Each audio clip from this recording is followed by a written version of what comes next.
Welcome back to Escapade. After a week in Barbados, partying it up, exploring the island, and trying to remember how to walk on solid ground again, we got wind that CARNIVAL in Martinique was happening in a few days.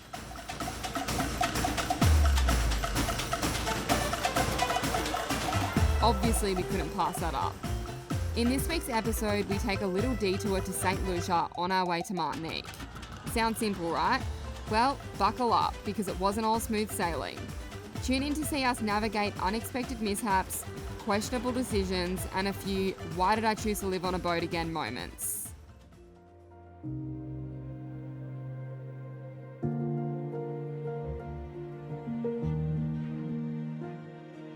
Right, it is almost 6 p.m.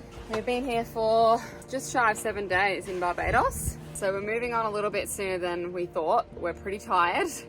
We haven't really had any time to rest. I guess that's the thing when you buddy boat and you're with other friends. You're more social and you don't have as much downtime. So we're sailing overnight to St. Lucia. We're going to stop into St. Lucia for 2 nights. I think we're going to go to Marigot Bay for a night, and then we're going to move on to Rodney Bay, which is not too much further north.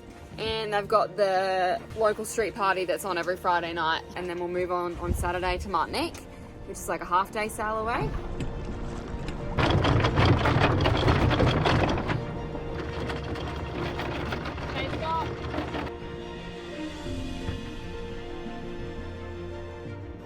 Our friends getting all ready on QI over there. We'll be sailing together.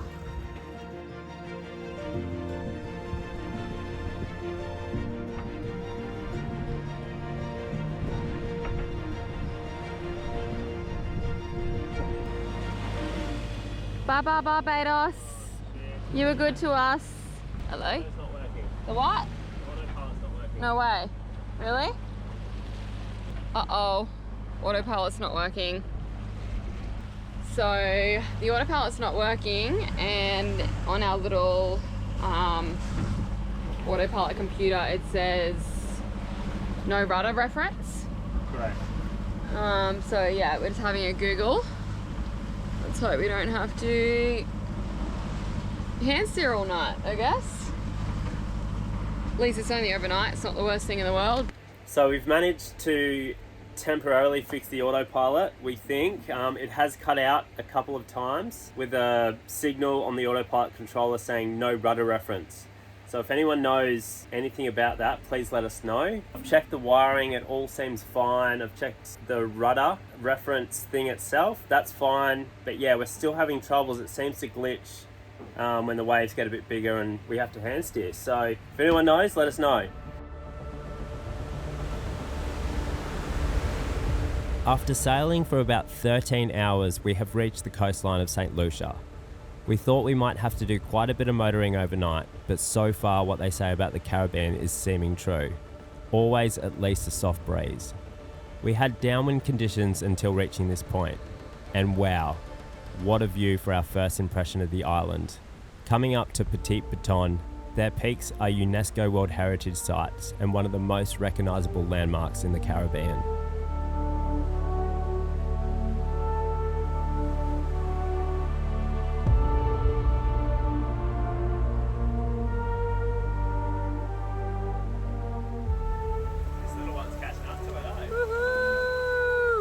Race on!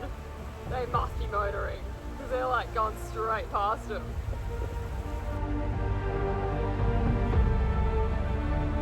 We're coming into Marigot Bay. It looks really cool, very lush and green. Lots of palm trees. Our friends have arrived just before us. They've ended up picking up a mooring buoy, but I'm pretty sure it's about $30 US or about 57 Australian. Definitely not for us budget cruisers, so we're just trying to anchor. Obviously this means we won't be able to go as far in the bay. We'll be a little bit further out, which is a bit unfortunate, but anyway, it is what it is. We've got a nice fast tender, so that doesn't matter. We can still go in and check it out on land. Yeah, so fingers crossed we can nab an alright spot.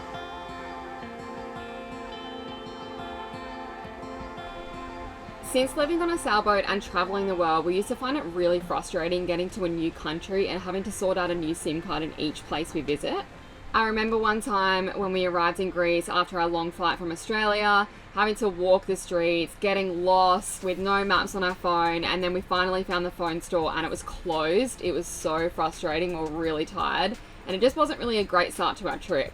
Then even once we have the SIM card, having to use an app that isn't available in English, having to snapshot every single page, put it into Google Translate just so we can reload our data, it's a real hassle. But we don't have that problem anymore since discovering Airalo. Airalo is an eSIM, and for those of you who don't know, an eSIM is a digital SIM card. So basically there's no need for a physical SIM card anymore. There's a 100% digital solution now. With Airalo, you can switch data between countries easily by just downloading the eSIM for the next country directly from the app. And that's it. You're instantly connected with plans in over 200 countries and regions. What's great about using an eSIM and specifically Airalo is the flexibility and convenience it offers. You can choose from a wide range of affordable data plans tailored to each country, ensuring you always have reliable internet access wherever you go. And the best part is you can keep your original phone number. This is crucial for feeling safe and independent in each new country and for enjoying your experience by easily being able to navigate with your maps, looking up restaurants and cafes to try, and so on. So if you live on the move like we do, or you're about to head away on holiday, you can use our code ESCAPADE3 for $3 off your first eSIM purchase. Just download the Airalo app using the link in our description or the QR code on the screen. Back to the episode.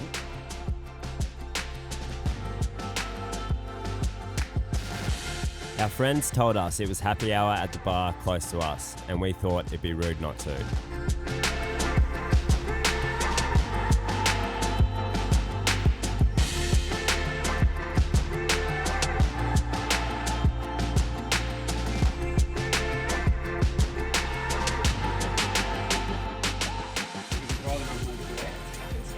Is it?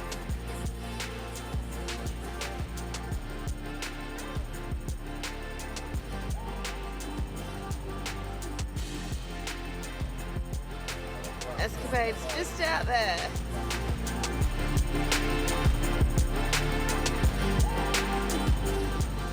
It's crazy how quickly things can go from great to really bad on a boat, being at the mercy of Mother Nature. In the Caribbean, you're usually pretty much guaranteed protection on the west side of the islands, as the wind is almost always coming from the east, whether it's northeast or southeast. But on this particular night, a weather event that stretched across large parts of the northern Caribbean caused a storm surge.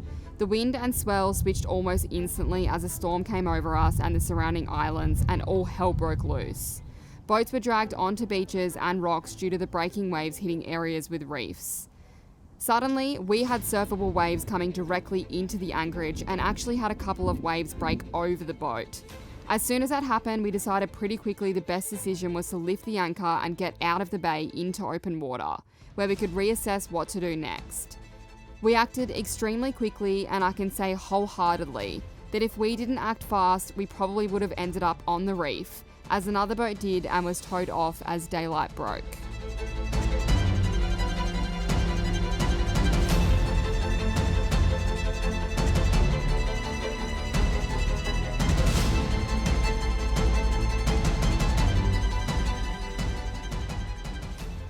Morning. We had, well, not so good morning for us.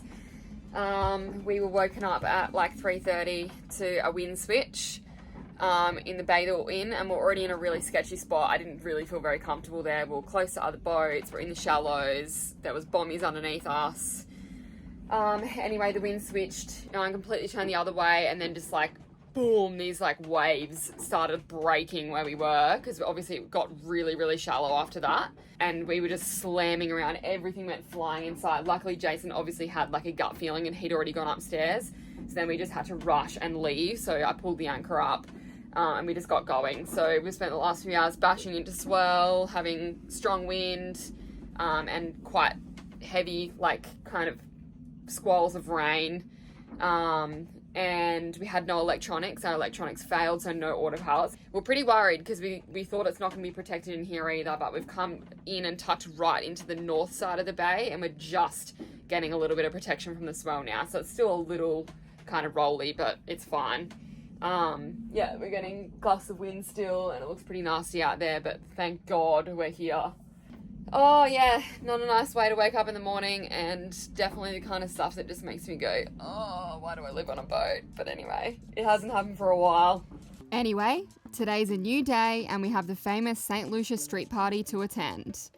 After last night's shambles, we were feeling pretty tired, but nonetheless we got our butts to land to go and try some local food. We tried some barbecue chicken skewers, which were delicious, and of course, we couldn't not share some with the cute street dogs.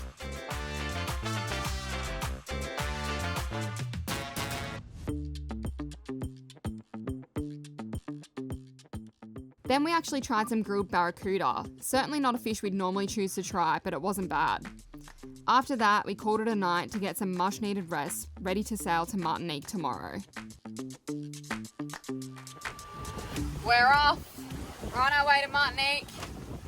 We don't have electronics once again. We've had loads of trouble. We keep trying to troubleshoot and fix little things, and we just keep blowing fuses, so not ideal. But anyway, we're just playing it safe with the wind because we don't have instruments, and we're obviously guessing slightly.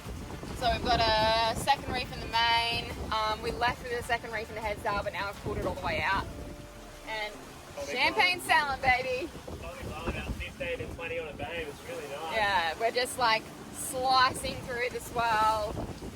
Got amazing wind. We're hooking it at like 7.5 knots. 8 knots Consistent, right now. 8 knots.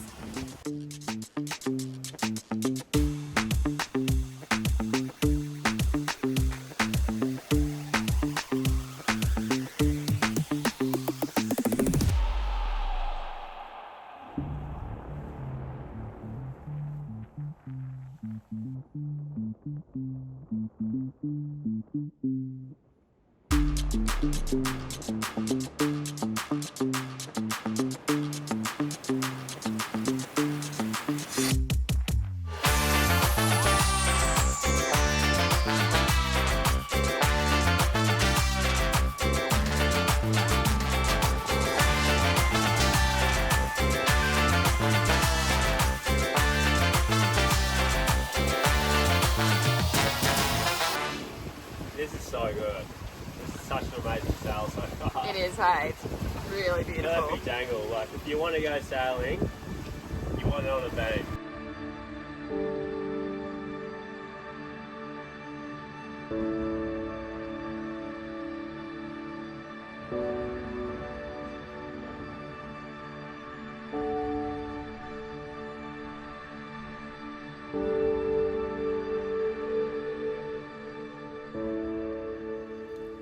Living on a boat really sends you on a roller coaster of emotions.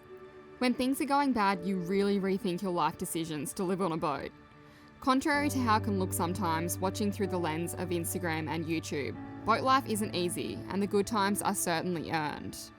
We do try to show the real, and I guess you could say negative sides of boat life on our channel, because we don't want it to just be a highlight reel.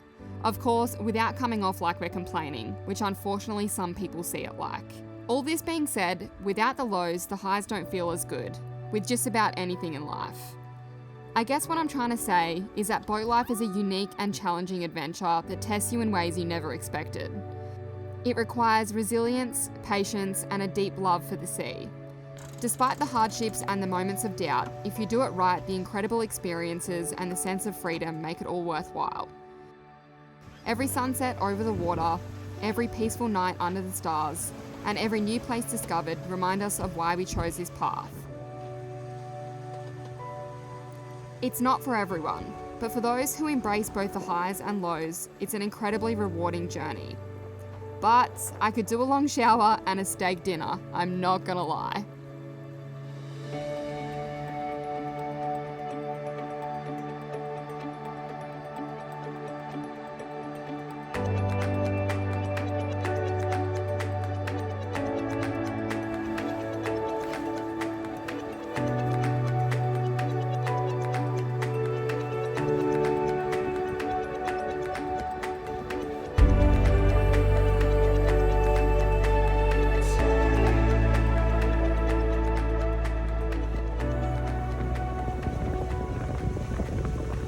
So much easier sailing in these conditions than the Atlantic, eh?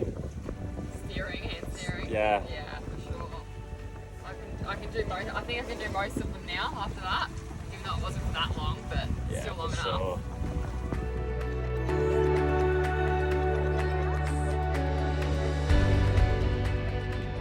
We made it. We had one of the best sail. We've had the best sail that we've ever had in The Caribbean. the Caribbean. I've been here for 2 weeks, but yeah, it was pretty incredible. Perfect conditions. We both had a got hand steering and it was quite fun. Like, Janae broached. I broached because Jason Got a didn't have. 180 broach. Yeah, but Jason didn't have this main sheet on, and I'm like, I've got the wheel. Like I obviously lost a little bit of control and then tried to turn the wheel, but it was probably a little bit too late. And then Jason kept telling me to turn. I'm like, it's turned the entire way. I've got no control. And then he couldn't dump the main sheet because he didn't have it on the winch. So there was nothing we could do about it. But anyway, so we had to turn the engine on for a second and get back on course, and then Jason had to go and steer the rest of the way. But it's a very, very busy anchorage. We'll have to get you to get the drone up so we can show everyone how many boats are in here. There's 100 boats. We're all about 10 metres away from each other. Yeah.